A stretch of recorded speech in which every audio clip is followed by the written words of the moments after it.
Bonjour à tous, aujourd'hui nous allons voir une nouvelle qui s'intitule Les neiges du Kilimandjaro. Il s'agit d'une nouvelle d'Ernest Hemingway publiée en 1936.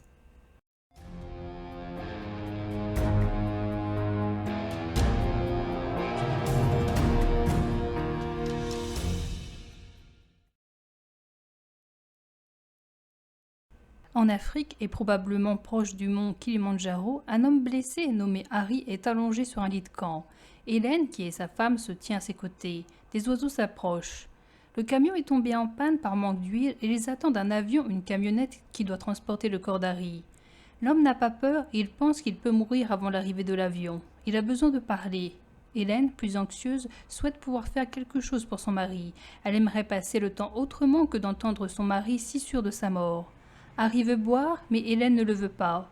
Il pense que sa mort ne lui permettra pas d'écrire. Il a ce projet depuis longtemps, mais il a sans cesse repoussé son exécution car il gardait ses idées jusqu'à ce qu'il puisse bien les écrire.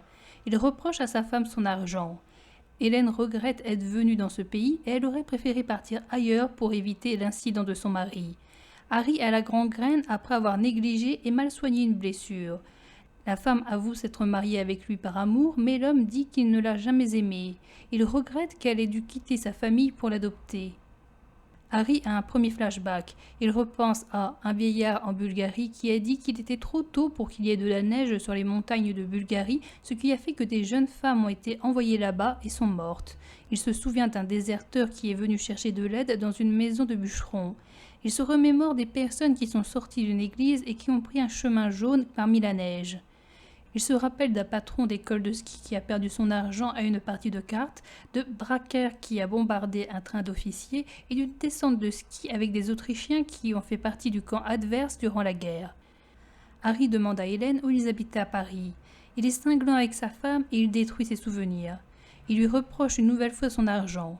Même s'il lui arrive d'être gentil avec elle, il redevient rapidement cruel. Il lui dit qu'il n'aime pas laisser des choses derrière lui. Il s'endort. Quand il se réveille, le boy lui apprend qu'Hélène est partie chasser. Elle est partie loin car elle sait que son mari aime épier le gibier. Les oiseaux sont plus nombreux qu'hier et ils sont sur un arbre. Harry aurait aimé écrire sur les grosses fortunes, mais il ne l'a jamais fait. Vivre dans la richesse l'a habitué au confort et a affaibli sa volonté d'écrire. Il a connu une période heureuse en Afrique et il y est retourné pour retrouver ce bonheur. Sa femme voulait elle aussi partir pour découvrir quelque chose de nouveau. Il entend sa femme tirer. Il reconnaît que sa femme n'y est pour rien dans sa non-écriture, mais qu'il s'est saboté tout seul. Il a décidé de vivre d'autre chose que de sa plume. Harry a connu plusieurs femmes, dont les suivantes étaient toujours plus riches que les précédentes. Lorsqu'il cesse d'aimer, il se met à mentir. Harry a fourni à Hélène plus d'amour quand il a cessé de l'aimer et quand il a commencé à aimer son argent. Hélène revient avec une gazelle. Elle a été mariée avec un homme qui est mort quand elle était jeune. Elle a eu 2 autres enfants maintenant grands. Elle aimait l'équitation, les livres et l'alcool. Elle a eu des amants qui l'ennuyaient. Son fils est mort. Elle a voulu quelqu'un pour refaire sa vie. Harry a accepté pour la sécurité et le confort qu'Hélène pouvait lui procurer. On apprend que la blessure d'Harry a été causée par une épine qui lui a égratigné le genou quand il a voulu photographier un troupeau de Sing-Sing. Quand Hélène est proche de lui, Harry lui dit qu'il va mieux et elle dit qu'elle adore chasser. Harry pourra avoir un bouillon. Il lui promet de ne plus chercher à la détruire avec ses paroles. Il dit qu'il aimerait la détruire, mais cette fois-ci dans un lit. Elle pense que l'avion sera là le lendemain. Les boys ont préparé du bois et de l'herbe pour pouvoir les allumer quand l'avion passera afin de se signaler. Quand le soir tombe, Harry et Hélène boivent. Ils voient une hyène passer. Harry trouve finalement sa femme très bien et il regrette de s'être querellé avec elle. Harry a un second flashback. Il a écrit une femme qu'il a connue et qu'il ne parvient pas à oublier. Il s'est bagarré avec un artilleur, puis il a pris la fuite avec la fille qui l'accompagnait avant de l'abandonner le lendemain matin. Il se souvient d'une chevauchée dans un champ de pavots, d'une attaque de Turcs, d'une rencontre avec Tristan Tzara à Paris, d'une lettre écrite par une femme découverte par une autre femme, et enfin des chamailleries avec les femmes qu'il ne voulait pas écrire, mais qu'il veut maintenant écrire. Hélène revient de son bain. Il ne veut pas du bouillon qu'elle lui propose. Il pense mourir ce soir et il veut de l'alcool. Il finit par boire son bouillon. Quand il lui demande si elle sait écrire la sténo, Hélène répond que non. Dans un troisième flashback, Harry se souvient d'une hutte en rondin qui a brûlé ainsi que les fusils qui étaient à l'intérieur. Une nouvelle maison a été construite à la place, mais le grand-père n'a pas acheté d'autres fusils. Harry nous parle d'un cours d'eau loué et des deux manières d'y accéder. Il se souvient d'un patron d'hôtel qui s'est pendu à cause de l'inflation qui a fait fondre ses bénéfices. Il nous fait une description de la place Contrescarpe, peuplée de gens pauvres, mais où il se sentait bien.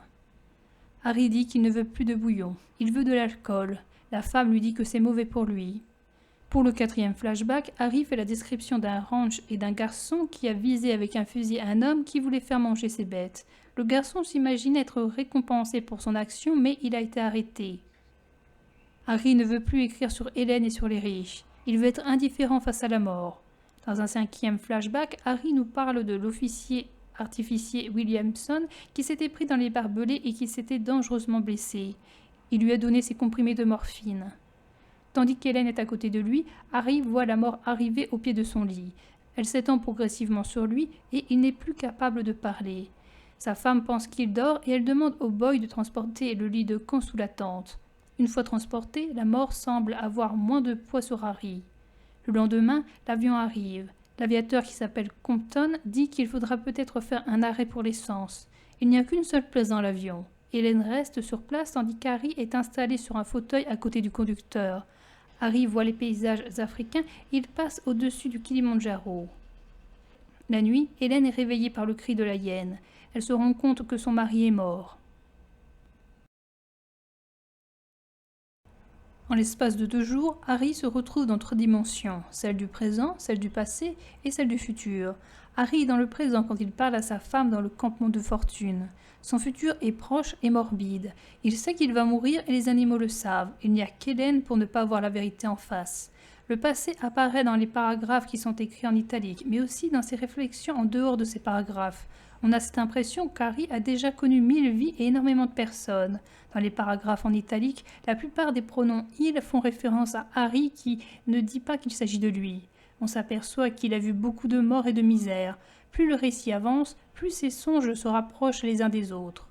Harry a plusieurs regrets. Son plus grand regret est de n'avoir jamais écrit de livre. Le second est de s'être marié à Hélène alors qu'il ne l'aime pas et n'a été intéressé que par son argent. Le troisième est de ne pas pouvoir boire de l'alcool quand il le veut et de dépendre d'Hélène pour cela. Harry se trouve dans une situation dans laquelle il ne peut plus écrire, car il n'a pas le temps, car il est dans une mauvaise condition physique et car Hélène ne sait pas écrire la sténo. Harry a été témoin de beaucoup d'événements. Ces derniers auraient pu être le lanceur, le socle de son activité artistique. Ayant les outils en main, il n'a cependant rien fait. Ses souvenirs ne resteront que dans sa tête et ne deviendront pas une œuvre d'art. S'il périt, ses souvenirs périront avec lui. Dans un premier temps, Harry pense que la responsable de sa vie gâchée est Hélène qui l'a attiré à elle et à sa vie luxueuse grâce à son argent, ce qui ne lui a pas permis d'écrire. Cela explique pourquoi il décharge sa haine sur elle et se place en opposition pour des broutilles.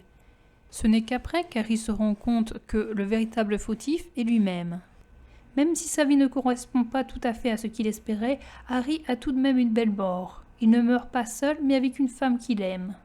Sa femme est là malgré son côté acariâtre, sa puanteur et son corps qui est en train de pourrir. Il est sur un continent qu'il aime. Sa mort est douce contrairement à celle de Williamson. Son image de la mort est agréable. Le conducteur de l'avion n'est rien d'autre que la mort. Dans l'avion, il n'y a qu'une seule place, autrement dit une seule place pour Harry et non pour Hélène qui reste en vie. La mort place Harry en haut d'une montagne, ce qui rappelle les instants du premier flashback. En plus de prendre un aspect paisible, la mort fait en sorte qu'Harry ait une mort douce. Même si Harry n'a pas pu réaliser tout ce qu'il voulait entreprendre, il est un homme bon. Dans ses souvenirs, il aime aider les autres. Par exemple, il aide un déserteur, il donne des pilules de morphine à Williamson. Harry a aidé Hélène à trouver ce qu'elle cherchait, c'est-à-dire un homme à ses côtés. En Afrique, il ne veut pas faire croire à sa femme qu'il a épousé pour son argent et il ment en lui disant qu'il l'aime. Quand il lui a dit la vérité, il cherche des excuses à ses paroles violentes. Si Harry ment, c'est pour préserver sa femme. C'est un acte de bonté. La mort fait d'Harry une nouvelle personne. Il se rend compte de ses erreurs, de ce qu'il n'a pas fait et de ce qu'il aurait aimé faire. Auparavant, cela ne le gênait pas. Si ça le gêne maintenant, c'est car il a changé. Il meurt au moment même où il veut remettre sa vie sur les rails. Le voyage lui permet de ne plus vivre cette vie d'oisiveté dans laquelle il s'était enfermé. On s'aperçoit qu'il est maintenant loin de la guerre et de la brutalité qui en découle. Son rapport aux femmes a changé, il ne les collectionne plus. Il sauve une femme de l'ennui alors qu'il chassait les femmes pour échapper à l'ennui. Et alors, au lieu d'aller vers Arusha, ils tournèrent à gauche. Naturellement, il se dit qu'ils avaient suffisamment d'essence et, regardant en bas, il vit un nuage d'un rose tamisé se déplacer au-dessus du sol et dans l'air, comme la première neige d'un blizzard soudain surgit de nulle part, et il comprit que les sauterelles arrivaient, venant du sud. Ensuite, ils commencèrent à prendre de l'altitude en direction de l'est, semblait-il. Après quoi, cela s'obscurcit et ils se trouvèrent en pleine tempête, la pluie tellement drue qu'on eût cru voler à travers une cascade. Et puis, ils en sortirent et Compi tourna la tête et sourit en montrant quelque chose du doigt. Et là, devant eux, tout ce qu'ils pouvaient voir, vaste comme le monde, immense, haut et incroyablement blanc dans le soleil, c'était le mont carré du Kilimandjaro. Et alors il comprit que c'était là qu'il allait.